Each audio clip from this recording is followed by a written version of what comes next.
13, 14, 15 को जो अय्याम बीज हैं उनकी फजीलत जो है वो रोजे की, क्या हम कजा का रोजा उन दिन में दोनों नियत से करें? नहीं, ये अलग एक सुन्नत है और वो फर्ज है, आप इसको उसमें दाखिल नहीं कर सकते हैं।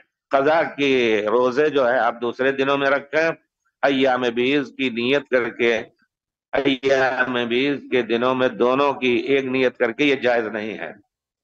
हजरत आयशा रजी अल्लाह तआला अन्हा वगैरह भी कजा करती थी, कहती हैं कि अय्याम बीज जरूर रखती थी प्यारे रसूल के साथ।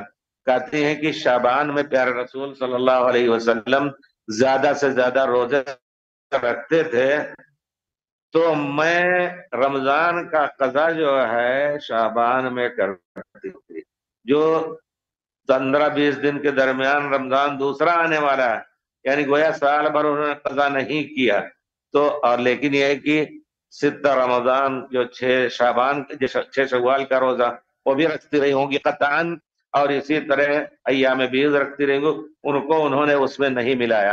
तो नतीजा ये निकला कि आप कजा रोजे के कजा किसी दूसरे दिन करें, या अगर अय्याम बीज के रोजे नहीं रखते हैं आप, तो आप सिर्फ कजा की नीयत करके और इन दिनों में रखें।